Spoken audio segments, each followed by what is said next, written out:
انسانی صحت جیسا کہ قرآن میں بھی اور حدیث میں بھی، جیسا کہ حضرت صلی اللہ علیہ وسلم کی حدیث مبارک ہے کہ روز قیامت آپ کو آپ کی صحت کے بارے میں آپ سے پوچھا جائے گا۔ اللہ تعالیٰ نے قرآن میں بھی یہ فرمایا ہے کہ آپ اپنی جانوں کو ہلاکت میں مت ڈالو۔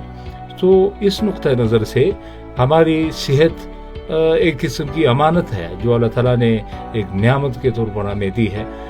ہماری یہ صحت جب ہم منشیات اور ڈرگس جیسے لعنت میں اور لت میں مبتلا ہو جاتے ہیں تو کیا یہ ہمارا مذہبی فرض نہیں ہے کہ کیا ہم اپنی صحت کا خیال رکھیں اور ہم اپنی اس امانت میں خیانت نہ کریں جو اللہ تعالیٰ نے ہمیں دی ہے؟ بالکل آپ نے بجا فرمایا کہ یہ اللہ سبحانہ و تعالیٰ کی امانت ہے، اور کیونکہ پاکستان میں آپ کو معلوم ہے کہ زیادہ تر تعداد مسلمانوں کی ہیں، اور اس کے ساتھ ساتھ ہمارے کرسچن بھائی بھی ہیں، ہندو بھی ہیں، پارسی بھی ہیں اور دیگر مذاہب ہیں۔ صحیح۔ اور ہماری جو اللہ سبحانہ و تعالیٰ نے تو مسلمان کو بڑی زبردست قسم کی آفر دی ہے کہ کیا ہے کہ ہم نے تمہاری زندگی خرید لی ہے جنت کے بدلے۔ تو ہم تو اپنی جنت کو ٹکرائیں گے اگر ہم اپنے آپ کو بربادی کی طرف لے کے جائیں گے۔ تو بالکل اپنے آپ کو نقصان پہنچانا، اپنی صحت کو نقصان پہنچانا یہ تو حرام ہے، اور کوئی مذہب بھی نشے کی اجازت نہیں دیتا، کوئی مذہب۔ آپ کسی ایک مذہب کو اٹھا لیں، کسی مذہب میں کسی قسم کے نشے کی اجازت نہیں ہے، لیکن بدقسمتی سے یہ ہمارے معاشرے میں پینیٹریٹ کر گئی ہے یہ لعنت۔ لیکن ہمارا جو مذہبی اسکالر ہے، میں ادھر اس لیے ورڈ یوز کر رہا ہوں مذہبی اسکالر، کیونکہ باقی بھی ہمارے ساتھ جو ہمارے بھائی ہیں وہ بھی اس کے اوپر بھرپور اپنے ممبر کو، اپنے چرچز کو، اپنے مندر کو استعمال کریں، اور ان لوگوں کو موٹیویٹ کریں کہ ان کا دین بھی ان کو منع کرتا ہے اس سے۔ تو یقیناً ہمیں استعمال ان کو کرنا چاہیے، اور خاص کر جو ہمارے علماء کرام ہیں، اور مسجد کو، کیونکہ مسجد ایک ایسی جگہ ہے جہاں پر مسلمان دن میں 5 مرتبہ جاتا ہے اور نماز ادا کرتا ہے، اور جمعے کی نماز ادا کرتا ہے، اس میں بھی ایک خاصی تعداد لوگوں کی ہوتی ہے، اور پھر عید بقرعید یعنی کہ جو چھوٹی عید اور بڑی عید پہ بھی ایک خاص تعداد میں لوگ آتے ہیں۔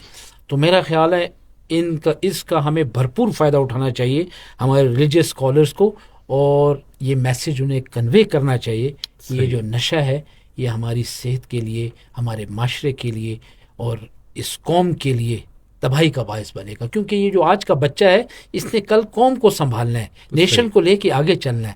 اگر یہ آج برباد ہو جائے گا تو کل تو ہماری بہت قوم برباد ہو جائے گی۔ تو لہٰذا اس کا بھرپور ریلیجیس اسکالرس کو جو ہے نا اس کو بتانا چاہیے، ہمارے بچوں کو، ہمارے لوگوں کو، پیرنٹس کو، جو لوگ وہاں پر آتے ہیں ان کے ساتھ، تو اس کو منع کرنا چاہیے، جیسا کہ آپ نے بھی کوٹ کیا، قرآن اور حدیث میں بھی اس کا ذکر ہے۔ جی بہترین۔ یقیناً تمام مذاہب جو ہیں وہ اخلاقیات کے مجموعے ہوتی ہیں، کوئی بھی مذہب کسی ایسے کام کی اجازت نہیں دیتا جو انسانیت کے لیے اور انسان کے لیے، معاشرے اور سوسائٹی کے لیے وہ ضرر رساں ہو، ان کے لیے نقصان دہ ہو۔ سر ہم آپ سے یہ پوچھیں گے، یقیناً ایک بہت بڑی ٹریجڈی ہے اور بہت بڑا المیہ ہے، پاکستان کی زیادہ تر آبادی یعنی 60+ % جو ہماری آبادی ہے وہ نوجوانوں پر مشتمل ہے، جو کہ ہمارا بہت بڑا پوٹینشل ہے اور ہم اس کو اپنا قومی اثاثہ اور سرمایہ سمجھتے ہیں۔ لیکن بدقسمتی سے نوجوانوں میں، خاص کر ایسے نوجوان جن کی عمریں 14 سے 25 سال تک بیچ میں ہیں، وہ نشے جیسی لعنت میں مبتلا ہو رہے ہیں۔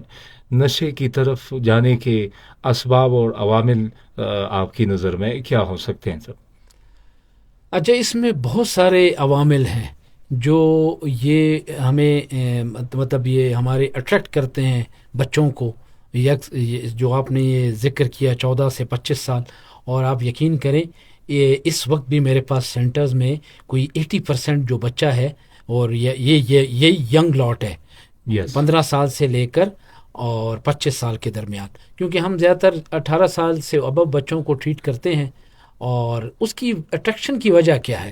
اٹریکشن کی وجہ، سب سے پہلی وجہ، جو سب سے بڑی وجہ ہے، وہ ہے پیئر پریشر، یہ جو ہے نا دوستی یاری، صحیح، وہ یار جو پی لو، دوستوں کے حلقے ہیں ان ہاں کے، کچھ نہیں ہوتا، پی لو یار، صحیح، کچھ نہیں ہوگا اس سے، کچھ نہیں، ایک دفعہ سے ہوتا، ایک دفعہ پی لو. ایک تو پیئر پریشر، یہ جو دوست یار. صحیح، دوسرا جو ہے نا، یہ ہمارے بچے یہ ڈپریشن اور اس میں چلے جاتے ہیں پڑھائی کی وجہ سے. یہ جو پیرنٹس صحیح، کا جو رویہ ہے نا، یہ بچوں کو مجبور کرتا ہے. ابھی ایک بچہ پڑھائی میں شاید کمزور ہو صحیح، سکتا ہے اسپورٹس میں اچھا ہو، تو لیکن پیرنٹس کی کہتے ہیں کہ تم نمبر لو، تم نے ڈاکٹر بننا ہے، تم نے انجینئر بننا ہے. ہم یہ نہیں دیکھتے کہ یار یہ بچہ کیا بننا چاہ رہا ہے. صحیح، تو بجائے اس کو ہم اس کو پریشر میں ڈالتے ہیں. جب وہ بچہ پریشر میں جاتا ہے تو وہ پریشر لے نہیں سکتا، تو پھر وہ اپنا ریفیوز ڈھونڈتا ہے کہ میں صحیح، کیسے اپنے آپ کو سیفٹی والو کی طرف چلا تو جاتا وہ ہے. پھر اس کی طرف جاتا ہے. پھر اس کے علاوہ گھر کے جھگڑے ہیں، گھر میں جو ہمارے ماحول ہے وہ بھی ایک عجیب سا ہے، جس کی وجہ سے ہمارے بچے انڈر پریشر ہو جاتے ہیں اور بڑا اس کا شکار ہو جاتے ہیں، جس کے ہم کہتے ہیں ڈپریشن میں چلے جاتے ہیں. یار یہ تو لڑتے رہتے ہیں، بڑے بہن بھائی یا ماں باپ، ایک عجیب سا ماحول ہے، یہ بھی آپ کو لے کے جاتا ہے. پھر اس کے علاوہ یہ جو مستی ہے کہ چلو جی یونیورسٹی میں پڑھتے ہیں، 4 دوست 6 دوست نکل گئے اور مستی میں شروع کر دیا ایسی کہ چلو یار ٹرپ پہ گئے ہیں تو ایک لگا لو. تو اس میں تو ہمارے پاس ابھی اس طرح کے کئی کیسز آتے ہیں. جب میں ان سے پوچھتا ہوں کہ یار تم کو کس نے، جو میکسیمم بچے یا جو بڑے وہ کہتے ہیں کہ ہمیں دوستوں نے خراب کیا. تو یہ سب سے بڑی وجہ جو ہے نا وہ یہ پیئر پریشر ہے. اور اس کے بعد یہی جو لڑائی جھگڑے ہیں گھر کے، فیملی کے، ڈائیورس ہو گئی، اس نے میرے سے کہیں شادی کہیں اور کرنا چاہ رہا تھا، اس کی شادی کہیں اور کر دی. پھر اس کو گھر خوش ہے، خوشحال ہے، لیکن اس کو وہ اس طرح سے ٹریٹ نہیں کر رہے، پیسے نہیں دے رہے، تو وہ بچہ پھر ڈپریشن میں چلا جاتا ہے. پھر وہ راستے ڈھونڈتا ہے. تو یہ وجوہات ہیں جن کی وجہ سے وہ جو مین وجہ وہ پیئر پریشر ہے. اور یہی جو لڑائی جھگڑے روزمرہ کے گھر کے اندر جو فیملیز کے جھگڑے ہیں وہ ان کو مجبور کرتے ہیں کہ وہ جائیں. اور ایک اور چیز جو میں بتانا بھول گیا وہ ہے یہ بچے کئی نا اس لالچ میں، کیونکہ یہ جو آج کل آئس ہے نا یہ بچے پیتے ہیں، اس سے نیند نہیں آتی. تو وہ کہ جی یونیورسٹی کالج کے بچے کہ میں پڑھ لوں گا، اس سے مجھے یاد ہو جائے گا. کیونکہ ایک دفعہ ایک نشہ کرتا ہے نا تو اس کو کوئی 48 to 72 آورز وہ سوتا نہیں ہے، تو اس لالچ میں وہ نشہ کرنا شروع کر دیتے ہیں. تو ایک وجہ یہ بھی ہے. جی تو یہ ایک وجہ بھی ہے. بہت آپ نے وجہ فرمایا. یقیناً جو جیسے انگلش میں کہتے ہیں کہ آمین از نون بائی ہیز کمپنی، ہماری کھڑی نگرانی اور سرویلنس ہونی چاہیے کہ ہمارے بچوں کا اٹھنا بیٹھنا کس کے ساتھ ہے اور کیسے سرکلز میں وہ رہتا ہے.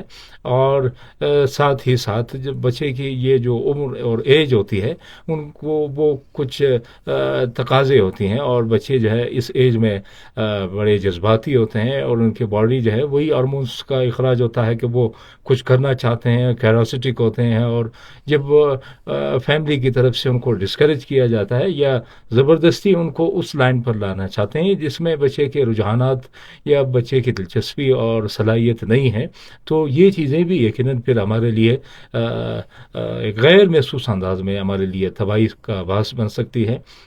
سر ہم آپ سے یہ جاننا چاہیں گے، جو ریہیب سینٹر جس کو آپ ہیڈ کر رہے ہیں، یہاں آپ کے پاس کتنی کیپیسٹی ہے اور کون سے اسپیشلسٹ کی، ماہرین کی آپ کو خدمات حاصل ہیں؟ ڈاکٹرس ہوں، نیورولوجسٹ ہوں اور دوسرے سائیکالوجسٹ، کون سے ماہرین کی آپ کو خدمات حاصل ہیں؟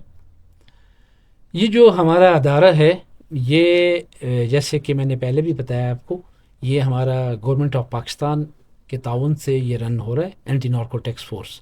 اور یہاں پر جو اس کو ہیڈ کرتے ہیں وہ ہمارے بریگیڈیئر عدنان دانش خان، جو کہ RDC ہیں، ریجنل ڈائریکٹریٹ کمانڈر ہیں. اور یہ جو MATRC ہم اسے کہتے ہیں، اس کا ایبریویشن ہے model addiction treatment rehabilitation and reintegration centre. اور یہاں پر جو میکسیمم ہم ابھی اس وقت جو ہماری کیپیسٹی ہے، ہم 45 پیشنٹس لیتے ہیں. اور 45 پیشنٹس کو ہم جو ہے 45 ڈیز کے لیے اپنے پاس رکھتے ہیں. اور ان 45 ڈیز میں ان کی اکاموڈیشن، ان کی میڈیسن، ان کا کھانا پینا سب گورنمنٹ آف پاکستان وہ ہم پرووائڈ کرتے ہیں. مطلب یہ فری آف کاسٹ ہوتا ہے, اسٹارٹنگ صحیح. From registration, blood test, everything سب فری ہے اس کا. صحیح, اور اس کے بہت بعد اچھا. ہمارے پاس جو اسپیشلسٹ ہیں, ہمارے پاس سائیکالوجسٹ ہیں, ہمارے پاس جو پروفیشنل سوشل ورکر ہیں. یہ ہمارے جو سائیکالوجسٹ ہیں یہ پبلک سروس کمیشن کے تھرو آتے ہیں, فیڈرل پبلک سروس کمیشن کے تھرو. یہ گریڈ 17 آفیسرز ہیں. اور ایک ہمارے پاس ابھی پروجیکٹ, ہمارے جو پروفیشنل سوشل ورکر ہیں وہ ڈاکٹریٹ, اچھا. انہوں نے PhD کیا ہے. صحیح. اور پھر ہمارے پاس سائیکٹرسٹ ہیں, جو ہمارے پیرامیڈکس ہیں, نرسنگ سٹاف, وہ بھی کوالیفائڈ ہیں.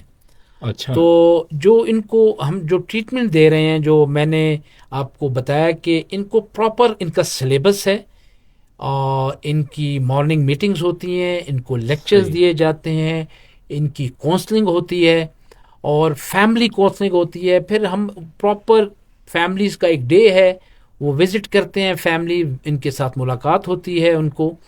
اور اس میں فرسٹ 15 days جو ہوتے ہیں, جب یہ ایڈمٹ ہوتے ہیں, ان کو ہم ڈال دیتے ہیں ڈیٹاکسیفیکیشن فیز میں. اس میں ہم ان اچھا. کو کسی سے ملنے نہیں دیتے, اور اس ڈیٹاکسیفیکیشن فیز میں یہ ڈاکٹر جیسے ہی کوئی سمٹمز اپیئر ہوتے ہیں تو اکارڈنگلی ان کو ٹریٹ کرتے ہیں. تو 15 days کے بعد پھر ہم ان کو شفٹ کر دیتے ہیں ریہیبلیٹیشن وارڈ میں. تو صحیح. ریہیبلیٹیشن وارڈ میں پھر ان کے لیکچر سٹارٹ ہو جاتے ہیں اور کاؤنسلنگ سٹارٹ ہو جاتی ہے. It remain 30 to 35 days. اور اس میں پھر یہ جو میں نے آپ کو بتایا, جو ان کی میٹنگز ہوتی ہیں, کاؤنسلنگز ہوتی ہیں, لیکچرز ہوتے ہیں, ہمارے پاس موٹیویٹر ہیں, ان کو موٹیویٹ کیا جاتا ہے. پھر اسپورٹس کا وہ پروگرام ان کا چلتا ہے, گیمز وغیرہ ان کی ہوتی ہیں. پھر ان بہت کی اچھا. ٹیکنیکل جو میں نے ٹریننگ کا بتایا تھا, ریہیبلیٹیشن, ان میں کمپیوٹر ٹریننگ, ان کو اسٹچنگ, اگر کسی نے سلائی سیکھنی ہے, وہ کسی کو ڈرائیونگ سیکھنی ہے, تو وہ سب فیسلٹی ہم ان کو پرووائڈ کرتے ہیں.